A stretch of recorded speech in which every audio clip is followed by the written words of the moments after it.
제9장.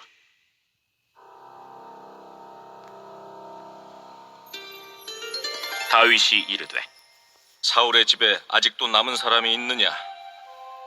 내가 요나단으로 말미암아 그 사람에게 은총을 베풀리라. 사울의 집에는 종 한 사람이 있으니 그의 이름은 시바라. 그를 다윗의 앞으로 부르매 왕이 그에게 말하되, 내가 시바냐? 당신의 종이니이다. 사울의 집에 아직도 남은 사람이 없느냐? 내가 그 사람에게 하나님의 은총을 베풀고자 하노라. 요나단의 아들 하나가 있는데 다리 저는 자니이다. 그가 어디 있느냐? 로드발 암미엘의 아들 마길의 집에 있나이다. 하니라. 다윗 왕이 사람을 보내어 로드발 암미엘의 아들 마길의 집에서 그를 데려오니 사울의 손자 요나단의 아들 무비보셋이 다윗에게 나와 그 앞에 엎드려 절하매 다윗이 이르되, 무비보셋이여, 보소서, 당신의 종이니이다. 무서워하지 말라. 내가 반드시 내 아버지 요나단으로 말미암아 내게 은총을 베풀리라. 내가 내 할아버지 사울의 모든 밭을 다 내게 도로 주겠고 또 너는 항상 내 상에서 떡을 먹을지니라. 그가 절하여 이르되, 이 종이 무엇이기에 왕께서 죽은 개 같은 나를 돌아보시나이까? 우리 속담에 개구리 올챙이적 생각하지 못한다라는 말이 있습니다. 흔히 사람이 성공을 하면 달라진다라고 하죠. 왜 그럴까요? 성공을 하고 난 이후에 사람이 달라지는 이유는 자신의 그 성공을 기반으로 해서 더 큰 성공을 얻으려고 하기 때문입니다. 여러분, 부를 얻은 사람은 더 큰 부를 얻으려고 하다 보니까 인색해지기가 쉽습니다. 권력을 얻은 사람은 그 권력을 유지하려고 하다 보니까 무자비해지기 쉽습니다. 명예를 얻은 사람은 그 명예를 지키려고 하다 보니까 다른 사람을 시기하고 질투하기가 쉽습니다. 여하튼 뭔가를 얻은 사람은 참 감사하면서 긍정적인 삶으로 나아가야 될 텐데 그러지 못하고 우월감에 빠져서 교만해지기가 쉽습니다. 이것이 참 연약한 인생이죠. 만일 이 세 가지를 한꺼번에 얻은 사람은 어떻게 될까요? 그만큼 더 변질되기 쉽지 않겠습니까? 사무엘서를 보면 이 부와 명예와 권력을 동시에 얻은 두 사람이 나오는데 그들이 보인 태도는 각각 달랐습니다. 바로 사울 왕과 다윗 왕입니다. 사울은 왕이 되고 난 이후에 오로지 이 왕의 자리를 지키기 위해서, 자기 것을 지키기 위해서 인색하고 무자비하고 시기 질투하고 교만한 사람으로 변했습니다. 하지만 오늘 본문에 나오는 다윗은 자신의 성공을 기반으로 해서 누군가에게 축복의 통로가 되는 그런 모습을 우리에게 보여주고 있습니다. 다윗이 왕이 된 뒤에 어느 날 문득 요나단 그 친구가 떠올랐습니다. 그리고 그 절친 요나단과 했던 약속이 떠올랐습니다.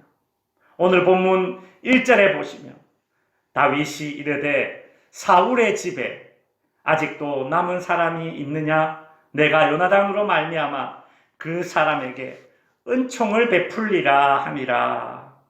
다윗은 사울의 집에 남은 자가 있는지 신하들에게 조사를 하게 합니다. 남은 사람이 있다면 은총 베풀기를 원했습니다. 여기서 은총이란 헤세드라는 단어로서 대가를 바라지 않는 호의를 가리키는 것입니다. 여러분, 다윗이 지금 은총 베풀기를 원하는 그 대상을 찾고 있는데 그 대상이 누굽니까? 사울의 자손들입니다. 사울이 누굽니까? 아무 죄 없는 자신을 쫓아다니면서 죽이려고 했던 사람입니다.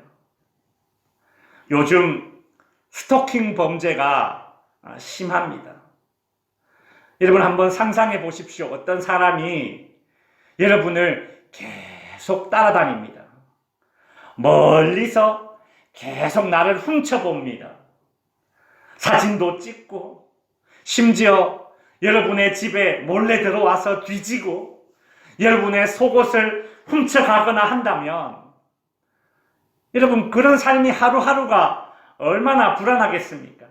그런 상황에서 그 집에서 그 동네에서 1년을 살겠습니까? 1년이 뭡니까? 한 달도 마음 졸여서 제대로 못 살 겁니다. 근데 하물며 죽이려고 따라다니는 이 사울로 인해서 다윗이 얼마나 괴로웠겠습니까? 그 세월이 자그마치 20년입니다. 10년이면 강산도 변한다고 하는데 다윗은 골리앗을 무찌르고 난 이후에 자신을 시기 질투하는, 그래서 죽이려고 하는 이 사울을 피해서 도망자 신세로 13년을 보내고 후에 헤브론이라는 그 지역 도시에서 유다 지파만의 이 왕으로, 반쪽짜리 왕이죠. 7년간 보내다가 이 사울 왕이 블레셋과의 전투에서 죽고 난 이후에야 비로소 이스라엘의 왕으로 세워지게 됩니다. 사무엘에게 왕으로 기름 부음 받은 지 20년 만의 일입니다. 그 오랜 시간을 사울에게 괴롭힘을 당했는데 다윗은 사울의 자손들에게 은혜를 베풀겠답니다. 다윗이 은총을 베풀 대상으로 요나단의 자손이라고 한다면 이건 좀 수긍이 될 만하죠. 다윗이 도피 생활할 때에 그 요나단의 도움이 있었기 때문입니다. 그런데 다윗은 자신이 은혜 베풀 대상을 요나단의 자손으로 그렇게 제한하거나 축소한 것이 아니라 사울의 자손으로 확장하고 있습니다. 여러분, 이 점이 바로 하나님의 은혜의 특징입니다. 하나님의 은혜는 그 은혜 받을 대상을 제한하지 않습니다. 조건을 따지지도 않습니다. 그가 나를 대적하려 하고 죽이려 했다 한들 상관이 없습니다. 그렇게 은혜가 베풀어집니다. 다윗은 이런 은혜를 베풀 수 있는 것은 자신이 하나님께 이런 은혜를 받은 자라는 사실을 깊이 자각하고 있었기 때문에 이런 은혜를 동일하게 베풀려고 하는 것입니다. 다윗은 생각했습니다. 한낱 목동에 불과했던 나, 사무엘 선지자가 우리 집에 왔을 때에 아버지조차도 다른 형들은 전부 사무엘 선지자에게 보여주지만 나는 들판에서 양을 돌보게 했지. 나는 그런 자였어. 형들 중에서도 제일 못한 자였지. 그런데 그런 나를 하나님이 이스라엘의 왕이 될 것이라고 선택하시고 기름을 부으셨어. 그리고 정말 하나님의 기적 같은 은혜로 20년이 지나고 왕이 되었어. 이 모든 것이 다 하나님의 은혜야. 나에게 하나님의 은총이란 자격 없는 자에게 주어지는 공짜, 그야말로 진짜 공짜 은총이었어.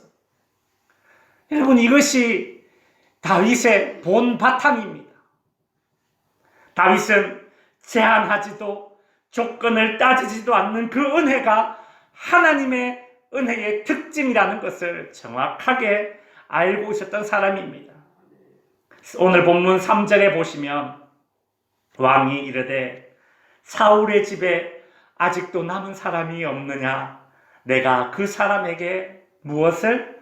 하나님의 은총을 베풀고자 하노라. 내가 그 사람에게 하나님의 은총을 베풀고자 하노라. 다윗은 자신이 베풀 은총을 다윗의 은총이라고 말하지 않았습니다. 대부분의 왕들이 그렇듯이 자신의 업적비를 세우려 들지 않았습니다. 다윗은 자격 없는 자신이 하나님의 은총을 받았듯이 이 하나님의 은총을 지금 흘려내려 보내려고 하고 있습니다. 그러나 여러분, 우리가 사는 세상은 이와 같지 않습니다. 은혜인 양, 은총인 양, 헤세드인 양 말은 하지만 실은 자신들의 이익을 위한 투자이거나 어떤 조건적인 혜택을 줄 뿐입니다.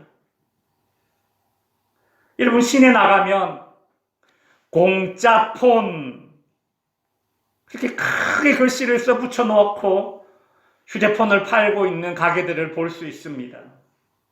실은 그게 공짜 폰이 아닙니다. 다 알죠? 휴대폰 기계 값이 없다고 말하지만 요금제를 비싼 것을 가입하게 만들어서 정해진 기간 동안 사용해야 합니다. 결국 휴대폰 요금으로 기계값을 다 뽑아내는 것입니다.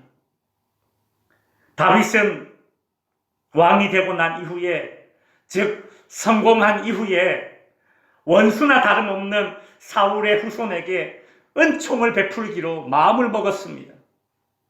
그렇게 은혜 베풀 대상을 찾다 보니까 사울의 손자 중에 한 사람이 살아있다라는 소식을 듣게 됩니다.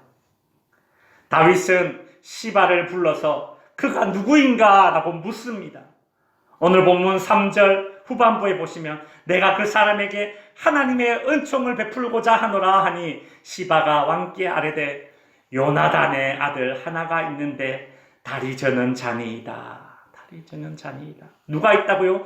요나단의 아들 하나가 있습니다. 여러분, 어쩌면 이럴 수가 있습니까? 다윗이 은혜 베풀 자를 찾다 보니까 감사하게도, 참 감사하게도 므비보셋이라는 요나단의 아들이 있었습니다. 여러분, 우리가 정말 하나님의 그 은총, 내가 받은 그 은총을 다른 사람에게 흘려보내려고 마음먹기만 한다면 하나님은 지금 가장 적합한 사람을 다 예비해 놓으신다는 것이죠. 우리로 하여금 정말 꼭 필요한 사람에게 하나님의 은총이 흘러갈 수 있도록 하나님께서 나를 축복의 통로로 제대로 사용하기 위해서 다윗을 위해 예비된 요나단의 아들 므비보셋이 있었던 것입니다. 다윗이 사울 왕을 피해서 도망 다닐 때에 다윗에게 은혜를 베풀었던 요나단의 아들이 생존해 있다. 그 이름이 므비보셋이다. 여러분, 이 므비보셋이라는 이름은 큰 수치라는 뜻이 있습니다. 왜 그런 이름을 지었을까? 큰 수치, 큰 부끄러움. 왜 이런 이름을 그가 가졌는지 알 수 없습니다. 또 이것이 본명인지도 알 수 없습니다. 므비보셋은 실제로 치욕스럽고 수치스러운 인생을 살았습니다. 므비보셋은 절름발이었습니다. 사울 왕과 왕자 요나단이 블레셋과의 전투에서 죽고 이스라엘 왕국은 블레셋에 의해서 이제 유린당하고 있습니다. 그때에 므비보셋은 5살이었습니다. 이 유모가 왕궁에서 므비보셋 5살 이 아이를 안고 급히 도망을 가다가 실수로 땅에 탁 떨어뜨리는데 그 바람에 이 5살 므비보셋은 2 다리를 절게 됩니다. 장애를 입은 것이죠. 므비보셋은 왕의 후손으로 그렇게 태어났으나 두 다리를 잃고 숨어 사는 처지가 되었습니다. 무비보셋은 살아도 산 것이 아닙니다. 한날 한시에 부모를 잃고 고아가 되었고 육신의 장애를 얻었고 일평생 자신의 신분을 숨기며 살아가야 하는 도망자 신세가 되었습니다. 여러분, 이 당시 고대 시대에는 왕족이 바뀌게 되면 그 새로 선 왕조는 이전 왕족들을 다 멸절시킵니다. 이 반역의 불씨를 제거하기 위함이죠. 지금 사울 왕조가 사라지고 이제 다윗 왕조가 들어섰지 않습니까? 그러니 이 사울 왕조의 후손이었던 이 무비보셋은 두려움 가운데 숨어 지냈던 것입니다. 무비보셋은 가능한 한 깊숙한 곳에 숨어 살았습니다. 오늘 본문 4절에 보시면 왕이 그에게 말하되 그가 어디 있느냐 하니 시바가 왕께 아뢰되 로드발 암미엘의 아들 마길의 집에 있나이다 라고 대답을 하죠. 여기서 로드발이라는 이 단어가 나옵니다. 로는 무엇이 아니다 라는 뜻이 있고 드발은 목초지라는 뜻입니다. 그러니 로드발은 목초지가 아니다 라는 말입니다. 목초지가 아니면 뭡니까? 황무지입니다. 황무지. 무비보셋은 척박한 환경인 황무지에서 숨어 살고 있었던 것입니다. 우리말로 하자면 저기 강원도 오지 깡촌에 암미엘 부락의 마길댁에서 빌부터 살고 있는 것입니다. 무비보셋은 지금의 왕이 된 다윗과 자신의 아버지 요나단이 살아있을 때의 절친이었다라는 사실을 아마 몰랐을 것입니다. 그랬습니다. 요나단이 다윗을 죽음에 처할 뻔한 그 위기에서 구해 주었는데 이는 다윗과 요나단만이 아는 비밀이었습니다. 화살을 팍 쏘아서 서로 신호를 주고받았지 않습니까? 이 둘만 아는 신호였습니다. 요나단이 전쟁터에서 죽었고 요나단의 아들은 나이가 5살 어린 나이였으니 이 사실을 어떻게 알 수가 있겠습니까? 그저 유모를 통해서 자신의 할아버지 사울 왕이 그렇게 죽이려고 했던 자가 있는데 그가 바로 다윗인데 그가 지금 이스라엘의 왕이 되었다. 그 얘기를 들었을 것이고 무비보셋은 다윗을 두려워하면서 황무지에 꼭 숨어 지냈던 것입니다. 다윗은 그 이야기를 듣고 그곳으로 이제 사람을 보냅니다. 어느 날 무비보셋이 숨어 살고 있는 이 깡촌 산골 로드발에 국정원 직원처럼 생긴 사람들이 찾아왔죠. 무비보셋은 다윗이 사람을 보냈구나. 들켰구나. 직감했을 것입니다. 무비보셋은 예루살렘으로 다윗 왕 앞에 찾아가게 됩니다. 이제 내 인생도 여기서 끝나는구나 했을 것입니다. 그런데 뜻밖의 말이 다윗의 입에서 나옵니다. 오늘 본문 7절에 보시면 무서워하지 말라. 내가 반드시 네 아버지 요나단으로 말미암아 네게 은총을 베풀리라. 다윗 왕의 입에서 나온 이름은 다름 아닌 자신의 아버지 요나단의 이름이었습니다. 다윗 왕은 요나단과 함께 했던 그 약속 때문에 무비보셋에게 은혜를 베풀겠다고 말하고 있습니다. 네 아버지 요나단으로 말미암아 네게 은총을 베풀리라. 네 아버지 때문에 내가 너에게 은총을 베풀리라. 그럼 제가 어렸을 때 시골의 친구들이랑 과일서리를 이 집 저 집 돌아다녔습니다. 근데 한 4-5명이 모여 있으면 다 자기네들 집에 다 과일 농사를 지어요. 과일이 없어서 서리를 한 것이 아니라 그냥 그게 재밌어서 그랬던 것 같아요.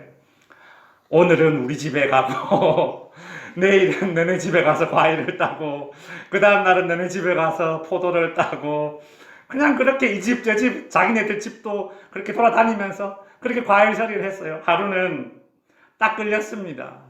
딱 끌렸는데 시골의 어르신들이 그렇게 과일서리 하는 그 아이를 딱 붙잡으면 제일 먼저 하는 말이 뭔지 아십니까? 너 아버지 누구고? 너 아버지 누구고? 이래 물어요. 그러면 다 이야기를 해야 되죠. 예, 우리 아버지는 김 누구입니다. 그러면 에헤이 네가 그 아들이가 이렇게 말하면서 어떻게 해요? 사과를 뚝뚝뚝뚝뚝 따서 주죠. 먹고 싶으면 와서 이야기하고 먹거래 하죠. 그거죠. 이야, 이 도둑놈인데 나는 말이죠. 아버지 이름 때문에 은총을 받은 겁니다. 무비보셋은 다윗 왕에게 왔을 때에 죽을 줄 알았는데 이 말을 듣고 얼마나 놀랍고 기뻤겠습니까? 아버지의 이름 때문에 내가 죽을 줄 알았는데 살게 되다니 말입니다. 지방의 어중간한 그런 병원에서 암인 것 같습니다. 그런 얘기를 듣고 서울의 큰 병원으로 올라가서 검사를 하고 결과가 나오는 날을 기다리고 있습니다. 결과가 나오는 날까지 그 며칠 동안의 시간이 어떻게 지나가는지 모릅니다. 수많은 생각들이 머리를 스쳐 지나가죠. 하루에도 몇 번씩 희망과 낙심의 끈을 번갈아 잡아가면서 그렇게 지냅니다. 떨리는 마음으로 의사를 만나고 의사의 입만 쳐다보고 있습니다. 의사가 이렇게 말합니다. 다행히 악성 종양이 아닙니다. 이 말이야말로 진짜 죽음의 나락에서 그렇게 사람을 살리는 은혜의 말 아닙니까? 다윗 왕의 말이 무비보셋에게 아마 그와 같았을 것입니다. 끝없는 절망에서 나를 끌어올리는 이 동아줄과 같았던 것이죠. 다윗은 무비보셋에게 2가지 은혜를 약속합니다.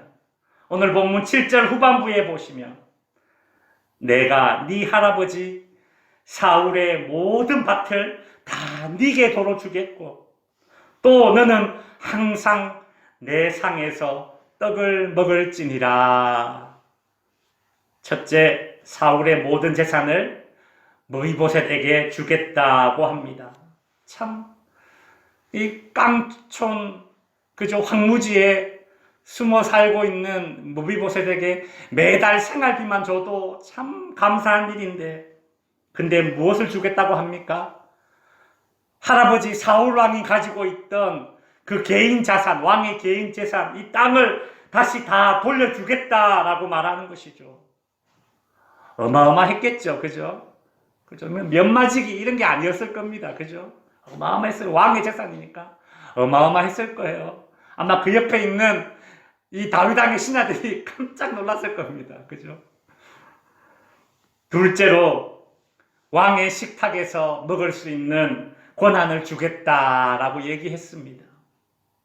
이 말은 지금 이 무비보셋에게 왕자의 명예를 주겠다라는 얘기입니다. 이게 여러분 도대체 무슨 은혜입니까? 산골, 깡촌, 로드발 그곳에 살고 있는 어느 한 사람에게 빌붙어 있던 절름발이 이 무비보셋은 숨어 살지 않는 것만 해도 감사한 일인데, 근데 왕자의 명예가 주어져서 왕의 식탁에 함께 앉아서 식사를 하게 될 것이랍니다. 상상을 해봤습니다. 이야, 이때 왕의 식탁에는 무엇이 있었을까? 상상이 안 되죠. 근데 이때 왕의 식탁에 누가 앉아 있었을까를 상상해 봅니다. 이야, 여러분, 그 잘생긴 꽃미남 압살롬이 왕자로서 그 자리에 앉아 있었겠죠. 그 똑똑한 천재 솔로몬도 그 다윗 왕의 식탁에 함께 앉아 있었겠죠. 근데 이 무비보셋은 그런 사람들과 함께 앉아서 식사를 하게 되는 겁니다. 이야, 이것이 어떤 영광입니까? 무비보셋은 이런 감당할 수 없는 이런 큰 은혜 앞에서 다윗 왕에게 엎드려 절을 합니다. 땅에 엎드려 절한다는 것은 최상의 공경심을 표현하는 것입니다. 무비보셋은 다윗 왕에게 이렇게 말합니다. 8절 후반부에 보시면 이 종이 무엇이기에 왕께서 죽은 개 같은 나를 돌아보시나이까? 죽은 개 같은 나를 돌아보시나이까? 감격한 무비보셋은 자신을 죽은 개로 비유하고 있습니다. 그렇게 다윗의 은혜에 감사하고 있습니다. 저는 이 말을 통해서 무비보셋이 참 지난 날 얼마나 고통스러운 날을 보냈을지를 그렇게 상상해 보게 됩니다. 정말 죽은 개처럼 살았는데 이 죽은 개와 같은 나를 왕의 식탁에 그 압살롬과 그 솔로몬과 이 다윗 왕과 함께 앉아서 겸상을 할 수 있도록 그런 은혜를 베푼다니, 나 같은 사람을 왕자의 명예를 허락해 주다니, 내가 무엇이기에 이 죽은 개 같은 나를 돌보시나이까? 여러분, 이 말은 제한이 없고 조건을 따지지 않는 하나님의 은총 헤세드의 은혜를 입은 사람들의 입에서 한결같이 나오는 고백이 바로 이 고백입니다. 내가 무엇이기에 이 죽은 개 같은 나를 돌보시나이까? 웬 말인가 날 위하여 주 돌아가셨나? 이 벌레 같은 날 위에 고난받으셨나? 한결같이 하나님의 감당할 수 없는 헤세드 은총을 받은 자들은 이런 고백을 할 수밖에 없는 것이죠. 말씀을 정리하겠습니다. 다윗은 무비보셋에게 제한도 없고 조건을 따지지도 않는 하나님의 은총을 베풀어 주었습니다. 왜 그랬을까요? 다윗은 로드발, 깡촌, 이 산골에 황무지에 숨어 지내고 있는 이 무비보셋의 모습 속에서 13년 전에 도피 생활했던 광야 시절에 자신의 모습을 발견했던 것입니다.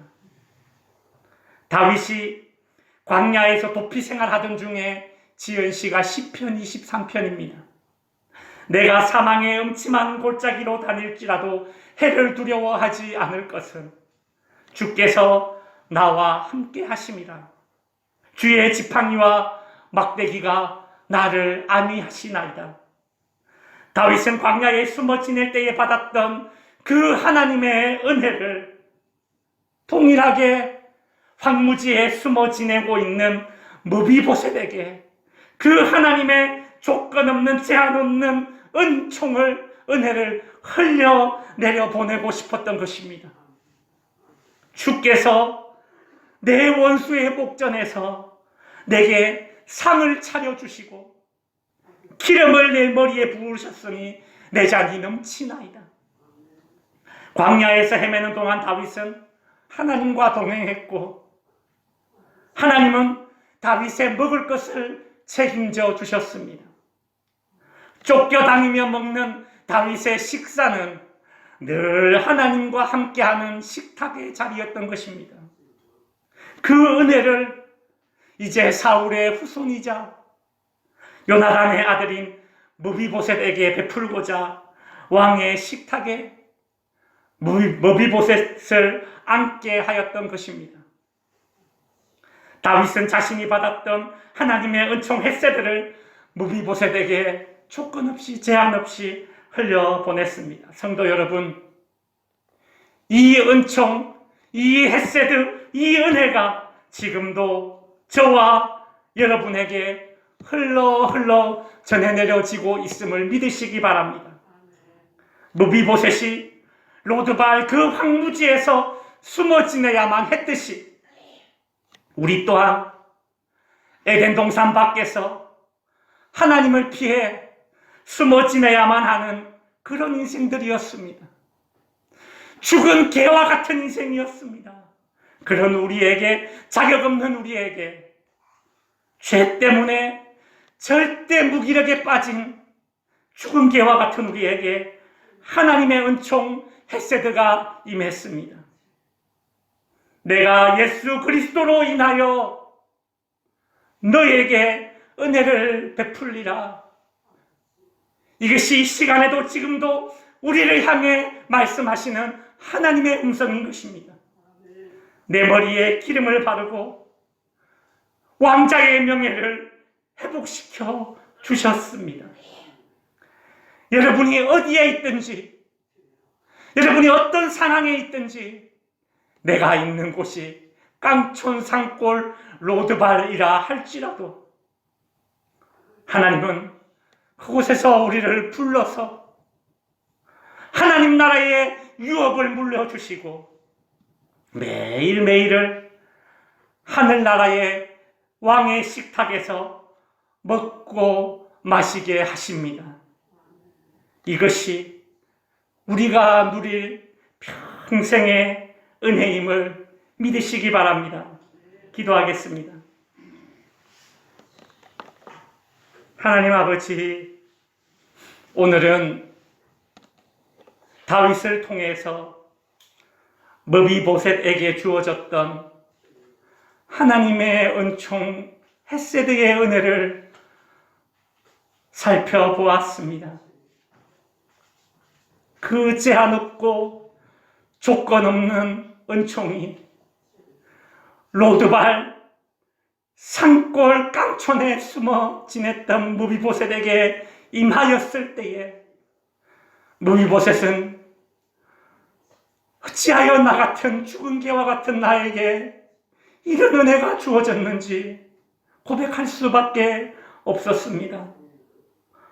오늘 우리를 향해서 하나님의 이런 동일한 은총이 임하고 있음을 믿습니다. 하나님의 음성, 내가 예수 그리스도로 인하여 네게 은혜를 베풀리라. 이 음성이 오늘도 내 귀에 우리의 신앙의 양심에 내려 꽂히게 하여 주시옵시고 매일매일을 하나님 나라의 유업을 물려받은 자로서 하늘나라의 왕의 식탁에서 먹고 마시는 자로서의 삶을, 그 은혜를, 그 은총을 누리게 하여 주시옵소서. 감사드리며 거룩하신 예수님의 이름으로 기도드립니다. 아멘.